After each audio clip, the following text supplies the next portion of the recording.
Welcome to Meet the Masters of Income Property Investing. I'm your host, Jason Hartman. The 2019 Meet the Masters of Income Property, March 23rd and 24th in Newport Beach, California.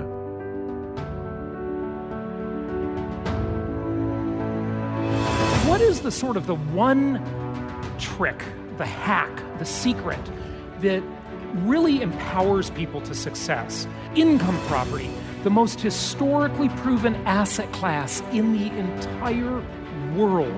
Register today at jasonhartman.com/masters. Early bird pricing ends Friday, February 1st. Let's break this down and look at some of the strengths of income property as an asset class. I found that this event is really helpful because I'm totally a newbie to real estate investment. And so I picked up so much information. One of the great things about it is that it's so fragmented, right?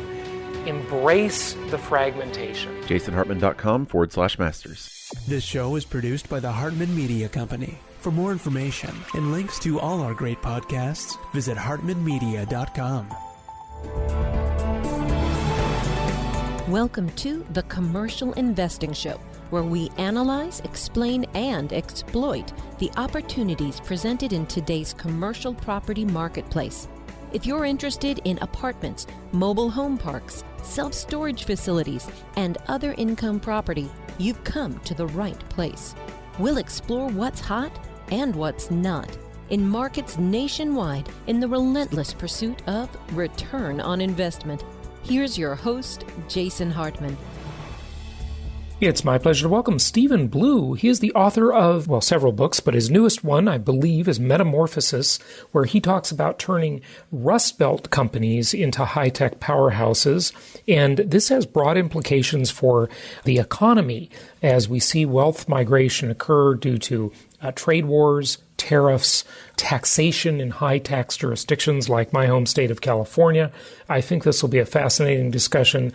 Stephen is an internationally recognized expert in transforming these companies and talking about the implications to the broader economy. Stephen, welcome. How are you? I'm great. Thank you for having me. How are you? Yeah, it's good to have you on. And you're coming to us from Minnesota, is that correct? Minnesota, yep. Fantastic, fantastic. Well, America has changed so much since we have seen globalization really have a largely devastating effect on the American worker and many American companies. However, it did bring us a lot of cheap stuff you can buy at the store, that's for sure. And I don't know if that trade was worth it, actually. But take us through kind of, any insights into what has happened in the Rust Belt. I mean, everybody knows the broad picture, of course. In Allentown, they're closing all the factories down, right? But there's obviously more to it than that. Give us kind of a view of that and, what can be done about it. Sure. Well, manufacturers have gone out of business in droves in the last, it's been a long time. If you reach back into the 70s, and I've been around a while, so I've had experience of this. You reach back to the 70s, and all the manufacturers moved their operations down to South Carolina or somewhere in the South from wherever it was, Michigan or Ohio, whatever. And that was okay for a while because we were chasing cheap labor, and it was cheaper in the South in the 70s. And then in the 80s, it wasn't so cheap in the South anymore. So then we started chasing cheap labor in Mexico. And then we started chasing cheap labor in South Vietnam and other parts of the world. And eventually, manufacturers got to the point where they couldn't chase cheap labor anymore. And everything was being equalized to the point that you just mentioned about the globalization. Everything got equalized, and then you're on an equal playing field with somebody who pays their employees, I don't know, $2 a day, $1.50 a day, or whatever. And I tell people all the time, you can't out cheap the Chinese. And so now they're in a place with the global trade wars where they're going out of business because they cannot afford to produce a product anymore because they can't match the cheapest countries in the world. That's the state of play right now. And it doesn't get better. It only gets worse. Okay, fine. Trump is, trying to equalize the playing field. And, we're I'd say in a play trade war with China to try to equalize the trade deficits. Who knows how that'll turn out because you get puts and calls. I can tell you as an example, Jason, in my business, I've benefited from the trade tariffs that were put on China, and I've heard from some of them, and I'm not sure if it's an even score, but it's a very complicated picture. Yeah, it certainly is. And, look, philosophically, I love to say I'm a libertarian and I believe in free trade because the benefits are sometimes rather counterintuitive. I mean, we had this kind of xenophobia back in the late 80s when it came to Japan. And, then it was China and other low-cost jurisdictions. But in a lot of ways, Americans benefit from that stuff, for sure, because, the price of consumer products has just plummeted. It's mind-boggling to think of what it cost to buy a new house and furnish it or buy any high-tech products in the 90s versus today. It's really not that much time has passed. It's a lot of time, but it's not much time at the same time. But I just don't think you can really have free trade when the parties, the trading partners, aren't equally yoked. When you're allowed to pollute, you don't have OSHA, you don't have minimum wage, you don't have the rules that our companies are burdened with over here. They just can't do it. I mean, you got to have some control. That control is usually called a tariff. Well, you make a good point, about environmental controls and labor and wage restrictions that we have that other countries don't have. And so your point is, and I agree with it, by the way, is there can never be equal and even trading between partners that have different, as you called it, yokes. China pollutes the atmosphere all over the place, and they're not going to stop that. And so let's assume for a minute that, okay, if I send a car to China, there's a 10% tariff. Name any number you want. China, you send a car to the United States, 10% tariff. That's so-called even trade, right? Yeah. But it really isn't even because the factors of production that the Chinese have are a whole lot cheaper than ours. And so pound for pound, they're going to be more prosperous when they make that trade than we will. That's the point you just made. Yeah, absolutely. So the playing field is unlevel. I think everybody gets that. The trading partners are not equally yoked. And the funny thing is, just to mention, in the news coverage, it's so slanted against the Trump administration. And every article you see is about how the costs are going to go up. The costs are going to go up. You never see an article. I mean, and when I say never, it's of course a figure of speech. I'm sure there's a couple of them out there. So listeners, do not send me all the articles that, I'm sure there's a few there. Okay, I get it. It's a figure of speech. But you basically never see an article that says, hey, jobs are coming back to America. What happened to all those high-paying jobs that we used to have in, the post-World War II era? You don't see anything about that. And so, I don't love what he's doing in a lot of ways, but I think it has to be done. And it's going to spur the Chinese to compete on a more level playing field and the other countries as well. So talk about it domestically. You started off with that, actually, Stephen, when you talked about how, we saw this sort of movement, and I'll even say it was the movement of companies to the right to work states. It was the unions that pushed them off first, and Detroit, the poster child for big city failure in America, is probably the world. It's just the poster child. I mean, the unions and a bunch of corrupt Democratic mayors and so forth just pushed the business out of Detroit. I mean, that was a flagship city years ago, and now it's a disaster. And they went to the South. They went to the right to work states, these auto manufacturers and so forth. What's going on domestically a little more? Just unpack that a little more for us, if you would. What happens now is the states have sort of, I won't say equalized wages and working conditions among each other because California is like way out there. Mm-hmm. I mean, I'm doing some work for a big life safety contract out in California. And when I send my people there, I have to pay my people what the prevailing wage is in California, which is nuts. It's absolutely nuts. And so the problem that I run into is, let's say I'm paying my guys, just pick a number, I don't know, $20 an hour. I have to pay them $50 an hour when they're working in California. Hey, but wait, it's worse than that. Look at, I still have 3 companies in California, even though I don't live there anymore. I happen to be here now. I'm in San Diego, but I don't have to pay taxes here because I'm not a resident anymore, thankfully. And, it's just every time you do business around the country, it's always 2 states. Of course, there are more, but 2 main ones that there's all these special rules and different regulatory burdens you have to comply with. And it's, guess what? California and New York. It's not just the wages. It's a zillion other regulations. Oh, God, yes. I know. It's absolutely crazy. It's nuts. And so, okay, so fine, I have to pay $50 an hour. I don't like that. I build that into the contract, right? But if I'm competing against a California company that's already at that wage level, I'm sort of impaired. But the real problem is I bring that employee back to Minnesota. Let's say he's working out there for 6 months at $50 an hour. Guess what he's going to do? He's going to build into his budget and his lifestyle $50 an hour. Mm-hmm. Then he comes back to Minnesota and he's back to $20 an hour. And it's like, kind of been screwed here. You name the two biggest offenders are New York and California. They think they can dictate for the entire country. But if you look at the heartland of the United States, and the basic staple still is manufacturing. Okay, we're in a service economy. I get that. In some of our, Apple and Microsoft and Amazon and some of the other companies are higher technology, but the mainstay of the United States still is manufacturing. And the problem is manufacturing is eroding every single day. But here's where the problem is, Jason. I tell people this all the time. It's eroding because of what I call fat, dumb, and happy CEOs. Okay, tell us about that. A fat, dumb, and happy CEO is a guy, probably, he's maybe early 60s, late 50s, been around a while, doesn't like, millennials because they ask for too much and sort of got, his own way to look at the world. But what he's looking at is he wants to coast until retirement. And he doesn't want to do anything different. He doesn't want to do anything radical. He doesn't want to upset the shareholders. He doesn't want to have the board questioning what he's doing.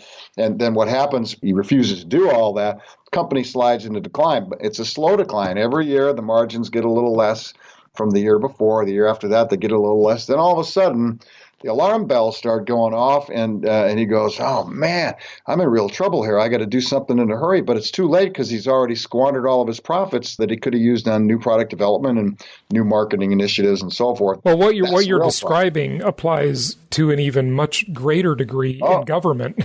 God, yes. And that's why it's so sad, because it's just everybody is concerned about what happens during their tenure, and that's about it. The guy that they just had leading GE for a year or whatever, they bounced him out. It wasn't even because he told them the truth, told the board the truth about what was happening, right, and what Emmelt had put together. But this guy, he's the poor sucker that got put in the job to fix it. Mm-hmm. And then they fired him because they didn't like what he told them. Yeah. That's a key point, because boards and shareholders don't like to be told there's something wrong. Right. Yeah. What they want you to tell them all the time is that everything's going to be fine. So therefore, that's what CEOs do. Everything's fine board, everything's fine board, everything's fine board, until you can't deny it or hide it anymore, and then disaster strikes. Yeah, absolutely. Okay, so what does that mean to us? You started off in saying that it's all definitely true about California, and we were talking about the kind of the geography of this wealth migration. First of all, I don't do business in either one of those states unless I absolutely have to. I mean, and what does that say for wealth creation in the future, wealth creation in those states? Those states at some point, and now that, you can't deduct income tax at the level you could before, and property taxes, what's going to happen to those states? At some point in time, they're going to be not able to sustain themselves because people like you have already left. Large corporations will leave as soon as they can, and at some point in time, they sort of implode. So I think wealth migration is going to keep going to Florida. Arizona, I understand, is kind of a hybrid. The taxes aren't too bad. They aren't zero, but they aren't too bad. Yeah, but they're zero in Nevada. They're zero in Nevada. They're zero in Texas. But like you say, Texas has got an awful property tax rate. Yeah. So one of the things that's funny, I mean, it's not really that bad in Texas in terms of property taxes, because California actually has very low property taxes thanks to Howard Jarvis back in the late 70s and Prop 13. But now they're trying to overturn that, and I don't know what the latest on that debate is. I didn't follow it too closely, but that's going to really kill California real estate if Prop 13 gets overturned. My God, that'll be a mess. Oh, I bet. But, Washington State has no state income taxes, but, it's so left-wing up there. Yeah. I mean, especially Seattle, nobody can do business there anymore. The restaurants are... I mean, there's debate about this stuff, but, I remember I took one of my groups, my mastermind group, to Seattle for a weekend retreat. And at every restaurant where I'm paying the check for the entire group, dinner, lunches, whatever, they had surcharges on the checks for the minimum wage increase. They just have to, of course, everything passes through. That's what these politicians just don't realize. They act as though the market will not react. And of course the market reacts. It all passes through. And companies are just pass-through entities. They don't pay. The boards of directors and CEOs, they don't take pay cuts. They simply pass things through to either shareholders or customers or employees. They're going to pass it through to one of those three stakeholders or vendors. They do. Absolutely, they do. And, Seattle's a very unfriendly business environment, and they've driven companies out of there in droves. And then at some point in time, they'll wake up and they'll go, oh, my God, we got no tax base left here anymore. What do we do now? Oh. It's interesting, too, how hypocritical the technology companies are. Many of them are, of course, based in Silicon Valley. Amazon just announced its two candidates, neither of which were very tax-friendly or business-friendly places. But the reality is they play so many games because, they'll have what do they call it, the double Irish twist or something, right? They'll have, some Irish company own their intellectual property and it'll be offshore so they won't have to pay tax on it and they can keep that money out of the U.S. It's just disgusting the way they're so hypocritical. But the manufacturing companies, where they can't play those games as well, at least not as well, and we're going to get to the segue here about your book, Metamorphosis, they're stuck. Right? Because they're not playing the game. They're just traditional businesses with a physical location. And they can't play the games that Apple can play and Facebook can play and Amazon can play, where they get the benefit of living in these high tax jurisdictions, but they don't really pay their fair share. No, because they move their money around wherever it needs to be. They're the most tax-efficient havens in the world. And that only goes so far. GE used to play that game pretty well, and then it sort of caught up to them in the last couple of years. But you just look at Amazon. They're getting $2 billion worth of government subsidies to make this move. And Amazon, one of the richest companies in the world, Bezos, one of the richest guys in the world, he could write a check for $2 billion and it would be like a rounding error for him. So why in the devil is the taxpayer, if this is your point, why in the devil is the taxpayer paying all that? It's disgusting. It's absolutely disgusting. Yeah. I mean, it's the similar kind of hypocrisy to, Warren Buffett's constant statements about my secretary pays higher taxes than me.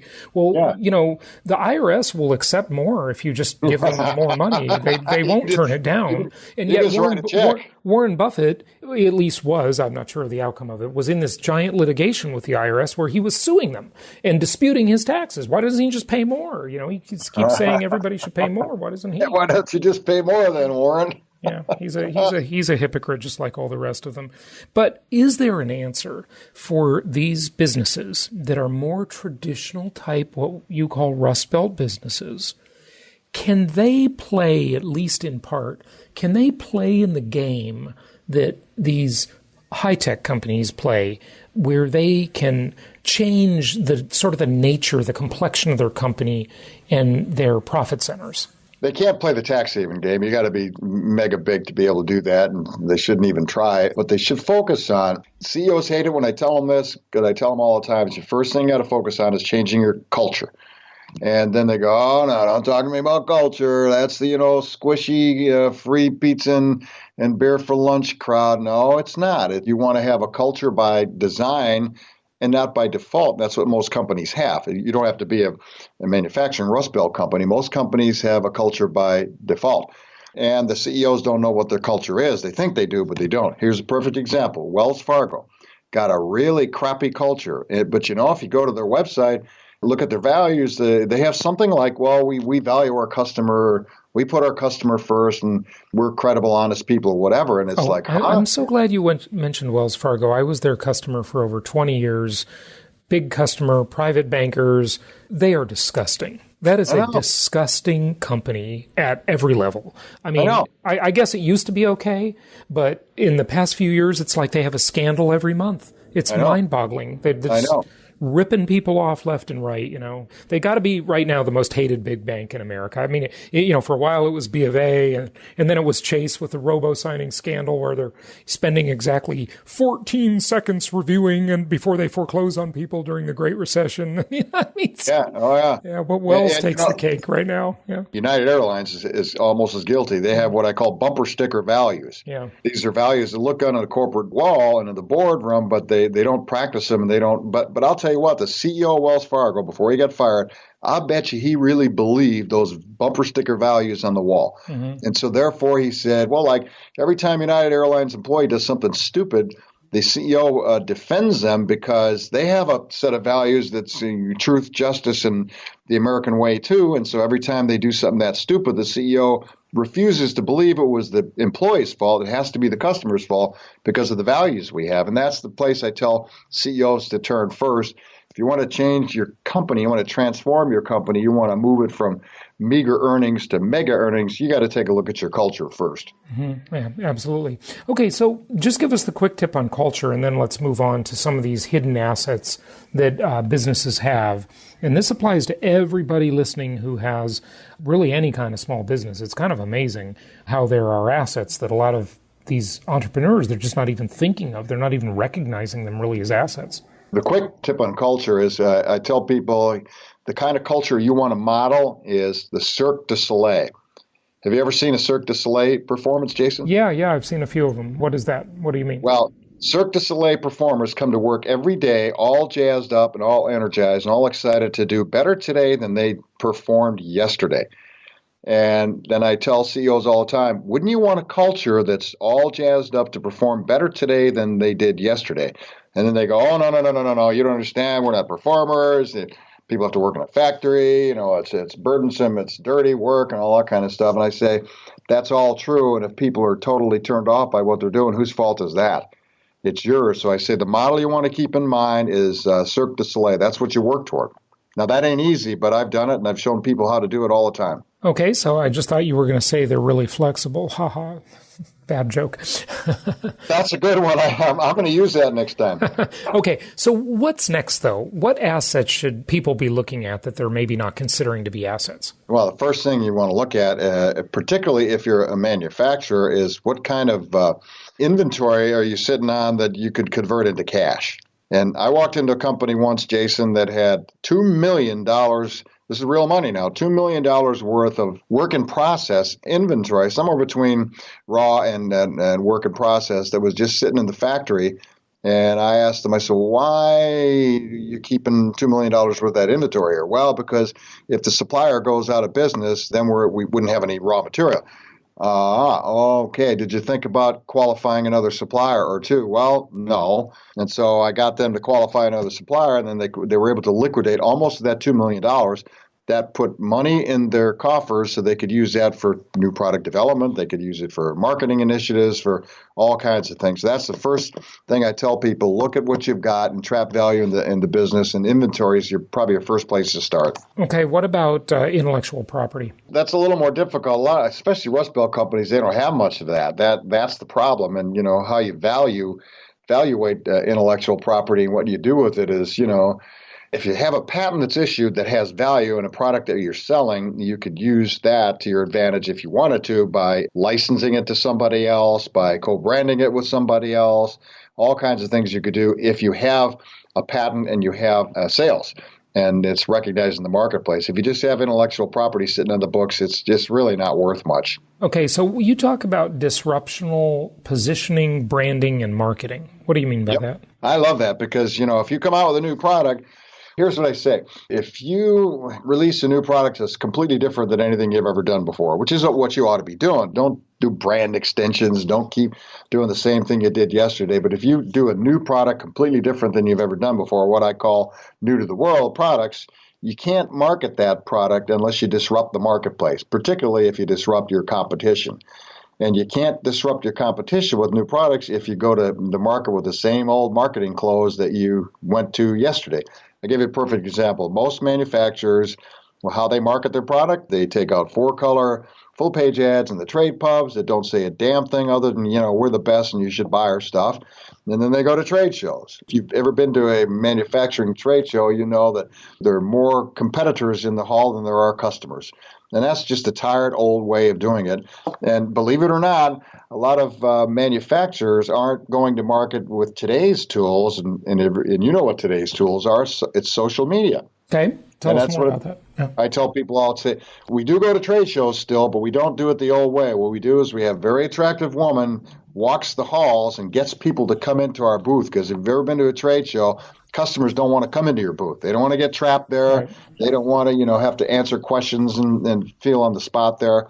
And the sales guys usually stand there in front so no one could get in there if they wanted to. Mm-hmm. So we have a very attractive woman, bring them into the booth, and then we sit them down with a branded pair of headphones and an iPad, and we have them watch a short and give them a drink of water, have them watch a very short video of what our newest product is like that we want them to know about. After they've seen the video, on their way out, I've got a professional camera crew standing outside that gets their reaction to our newest product, which is invariably positive. If it's not positive, we just don't use it. Then we start incorporating that into our marketing materials. But those are the kind of things that manufacturers have to do different. They can't go to the market with the same old marketing clothes. Mm-hmm. Okay, so let's circle back, if we can, to kind of the opening conversation here of what does this mean to the economy and the way this wealth is moving around the country? I mean, it sounds like we would both agree, maybe not, but feel free to disagree, that the action is moving out of the high-cost, high-tax states more into Midwest and the southeastern United States. Is that the long-term view of this? Yeah, I think so, because I don't see any, even medium-term fixes to that problem, because structurally, the governments would have to change and the tax structures would have to change. And I'm sure you'd agree with me on this. Governments and tax structures change at a glacial pace. Oh, yeah, very, very, very slowly. Yeah, absolutely. Yeah. Interesting stuff. Stephen, give out your website. StephenLBlue.com. That's STEVENLBLUE.com. You can find out all you want to know about me, and anything that you want to buy from me is all there. Do you want to mention some of your other book titles just quickly? Because you've got a fairly diverse set of titles. The first two were more or less labor of loves. The third one was called American Manufacturing 2.0, What Went Wrong and How to Make It Right. That was picked up by a big publishing house, and it has a lot of history and a lot of prescriptions for the future. My fourth book I co-wrote with Jack Daniels. Some people are familiar with him. Excuse me, Jack Canfield. Jack Canfield. I was having Jack Daniels when I wrote the book. Maybe you were. Yeah, a lot of writers like their Jack Daniels. That's how I'm a vodka man. But anyway, that's called Mastering the Art of Success. That came out about 2 years ago. And then, of course, we were just talking about my fifth book. And I'm working on my sixth one, but I haven't gotten a publisher yet on that, so I probably shouldn't talk much about it. Yeah, and Jack Canfield's been on the show a couple of times. He was one of the co-editors of the Chicken Soup for the Soul series and so forth. Oh, yeah. So, yeah, good stuff. Thanks for joining us. My pleasure. Thanks for having me on. Thank you so much for listening. Please be sure to subscribe so that you don't miss any episodes. Be sure to check out the show's specific website and our general website, hartmanmedia.com, for appropriate disclaimers and terms of service. Remember that guest opinions are their own, and if you require specific legal or tax advice or advice in any other specialized area, please consult an appropriate professional. And we also very much appreciate you reviewing the show. Please go to iTunes or Stitcher Radio or whatever platform you're using and write a review for the show. We would very much appreciate that. And be sure to make it official and subscribe so you do not miss any episodes. We look forward to seeing you on the next episode.